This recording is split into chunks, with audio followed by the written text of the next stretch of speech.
देखिए, जितना मैं इस पूरी प्रक्रिया को, बातचीत को देख पा रहा हूं, उसमें मुझको सरकार की थोड़ी हठधर्मिता दिखती है। आपको कुछ नहीं करना है, स्वामीनाथन आयोग की रिपोर्ट का पन्ना पन्ना सामने रखिए और उस आधार पर बातचीत करिए।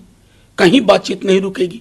लेकिन आपकी बातचीत में इतने किंतु परंतु और लेकिन होते हैं जिससे किसानों की मांग के प्रति जो आपके अंदर संवेदना होनी चाहिए उसका अभाव दिखता है।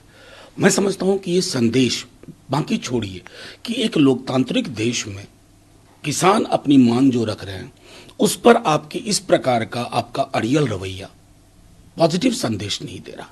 यह आपके हक में भी नहीं है। गिरिराज सिंह बोल रहे हैं कि मोदी देश के लिए जीते हैं, और लेकिन कुछ लोग तो परिवारवाद में इशारा लागू मुलायम की तरफ किया। नहीं, मोदी जी देश के लिए जीते हैं और हम सिर्फ देश में जीते हैं, देश के लिए नहीं जीते।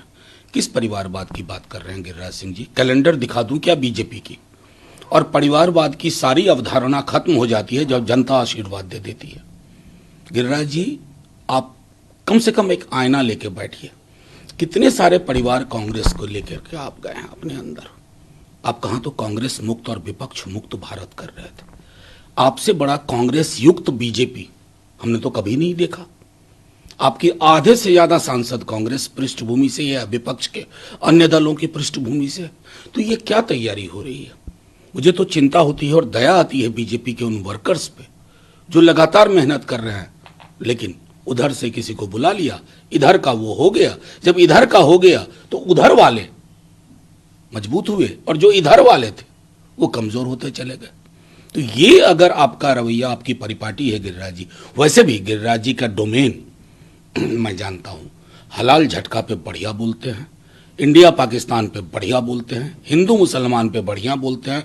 किस विभाग के मंत्री हैं आज तक हम ये नहीं समझ पाए। मनोज सोनकर ने रिजाइन कर दिया, जो मेयर थे चंडीगढ़ के, और वहाँ आम आदमी पार्टी के 3 काउंसलर भी भाजपा में चले गए। देखिए, नहीं, अब कल राष्ट्रीय कार्यकारिणी में प्रधानमंत्री जी के लोकतंत्र पर टिप्पणी सुनिए, कितनी बड़ी बड़ी बात है। फिर याद कीजिए कि कोर्ट ने हाल में क्या कहा था उस चुनाव प्रक्रिया में जिसमें इनवैलिड करने बैठा एक व्यक्ति वीडियो कैमरे में कैद हुआ। फिर आपने क्या किया? उस सख्त टिप्पणी के बाद जब पूरे प्रोसेस को आपको देखना था, आपने 3 इधर कर लिए। तो लोकतंत्र तो बहुत मजबूत हो गया ना प्रधानमंत्री जी। इसी तरह देश के अलग अलग हिस्सों में आप लोकतंत्र मजबूत करते हैं। जहां एक विधायक होता है वहां अपनी सरकार बना लेते हैं। तो मैं तो समझता हूं कि आपका अगर एक कंट्रीब्यूशन है इस देश में सबसे बड़ा, तो वो ये है कि बिना जनता के मत के भी कैसे सरकार बना लें। आपको प्रणाम। ममता बनर्जी कहती हैं कि भारतीय जनता पार्टी की जांच की जो एजेंसियां हैं उसने संदेश खाली का स्क्रिप्टिंग किया है। देखिए, हर चीज की जांच बेहद, मैंने कल भी आपके माध्यम से कहा था, इस तरह की घटना किसी भी राज्य में हो तो पॉलिटिकल चश्मे से नहीं देखना चाहिए। आप उसके लिए एक जो कहते हैं निष्पक्ष तौर तरीके से चीजों को देखिए और फिर फैसला लीजिए, प्रक्रिया को करिए।